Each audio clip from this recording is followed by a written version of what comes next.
नमस्कार दोस्तों, मैं डॉक्टर विनीता पांडे एक बार आपके सामने फिर उपस्थित हुई हूँ। आज हम फिर बात करने वाले हैं आईसीटी इंटीग्रेशन टॉपिक पर, जिस पर हम चर्चा कर रहे थे पिछले वीडियो में कि सूचना संप्रेषण और तकनीकी में इसकी क्या भूमिका होती है। पिछले वीडियो में हमने ये देखा कि इसका क्या अर्थ होता है, इसकी अवधारणा क्या है।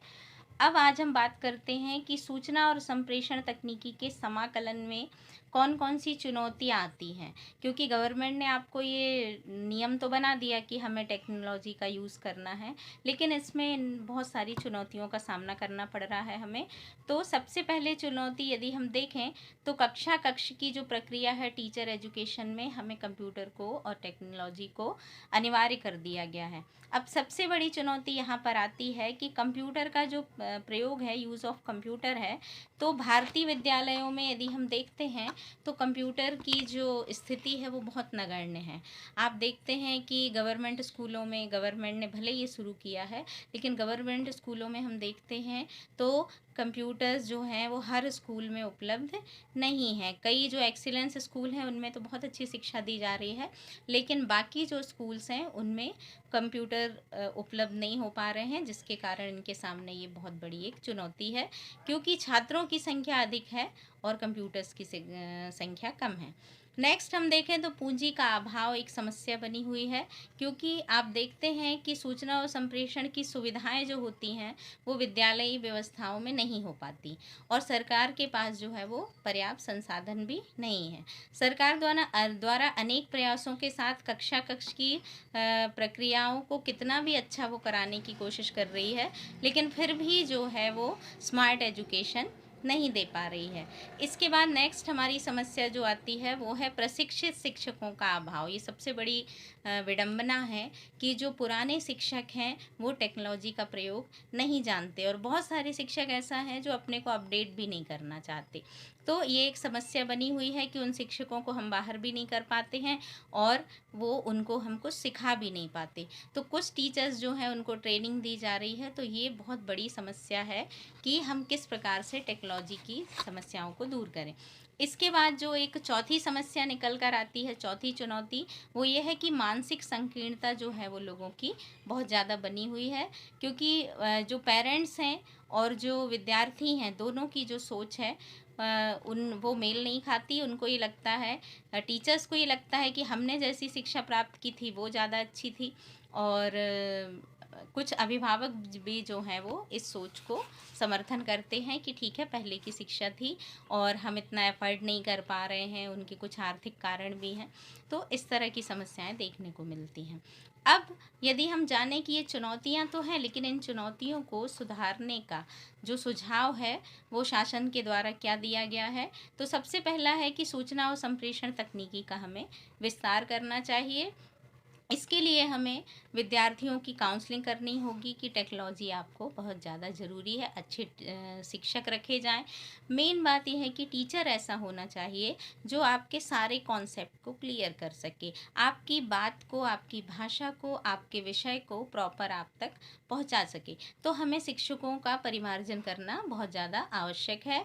इसके बाद हम देखते हैं इंटरनेट का प्रयोग, तो हमें ये प्रयास करना चाहिए कि शिक्षक जो है वो इंटरनेट के प्रयोग से वाकिफ़ हो और वो सभी बच्चों को सिखाए और उनका यूज़ कैसे करना है, और छोटी छोटी चीज़ों को आप टास्क के रूप में दें, पावर पॉइंट प्रेजेंटेशन बनवाएं और बच्चों का प्रेजेंटेशन अपने सामने लें, तो बच्चे जो हैं वो ट्रेंड होते जाते हैं। नेक्स्ट है कि शिक्षण अधिगम सामग्री का प्रयोग। तो नॉर्मली आपने देखा कि टीचर जो होते हैं वो कह देते हैं आप अपने आप पढ़ लेना। तो इसमें क्या होता है कि जो टीचर है उसे खुद भी चाहिए कि वो टेक्नोलॉजी का यूज़ करना बच्चों को सिखाएं, और जब तक बच्चों को आप यूज़ करके नहीं बताएंगे, जैसे यदि हम देखते हैं ओवरहेड प्रोजेक्टर्स होते हैं, आपके चित्र विस्तारक यंत्र होते हैं, तो ये इस तरह की चीज़ें जो हैं वो हमको बच्चों को सिखानी पड़ेगी। और कंप्यूटर में हमको देखना पड़ेगा कि बच्चे जो हैं वो एमएस वर्ड का यूज़ कर पा रहे हैं, एक्सेल का यूज़ कर पा रहे हैं, ये सारी चीज़ें हमें ज़रूर बताना आना चाहिए। इसके बाद हम देखते हैं कि प्राथमिक स्तर से कंप्यूटर का ज्ञान, ये सबसे बड़ी आवश्यकता है और प्राइवेट स्कूलों में तो किया जाता है। तो बच्चों को हमें बेसिक थ्योरेटिकल नॉलेज के साथ साथ आपको प्रैक्टिकल नॉलेज भी कंप्यूटर का दिया जाना बहुत ज़रूरी है। उनको पेंटिंग बनवाएँ, उनको वर्ड टाइप कराएँ, इस तरह की चीज़ें जो है वो प्राइमरी एजुकेशन में ही दें।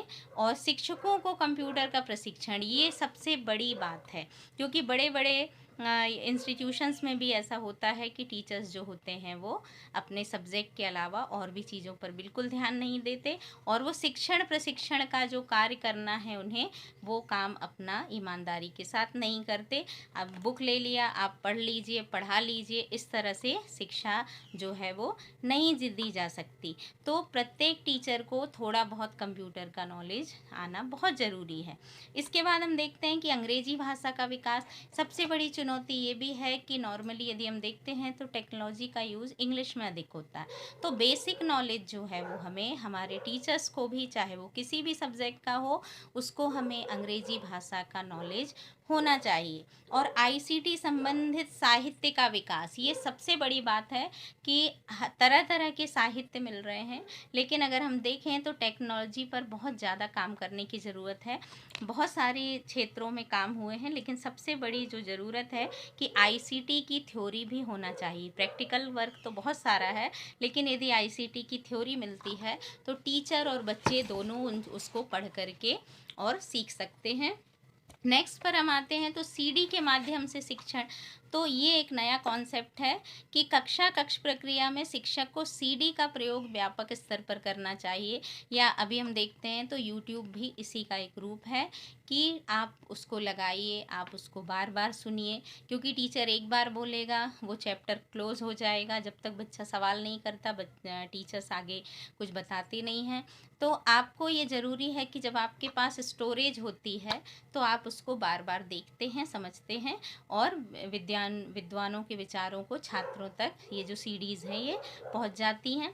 और आज तो यूट्यूब और आपका ब्लॉग वगैरह जो है ये बहुत बड़ा माध्यम बन चुका है। इसके बाद सबसे बड़ी चुनौती थी आपकी संचार साधनों की उपलब्धता। तो सबसे बड़ी बात यह है कि जब इनका विस्तृत प्रयोग हो रहा है तो कई बार होता है कि इंटरनेट कनेक्शन जो है वो प्रॉपर नहीं पहुंच पाता। वर्तमान में टेप रिकॉर्डर, टेलीविज़न और कंप्यूटर सामान्य रूप से कम कीमतों में उपलब्ध हो रहे हैं, तथा उत्पादन अधिक होने से सरल रूप में इनकी उपलब्धि भी अब संभव हो पा रही है। तो इसलिए कक्ष की प्रक्रिया में हमें कोशिश करना चाहिए कि आईसीटी संबंधित उपकरण ज़रूर हो, भले ही वो आपका एक उपकरण हो।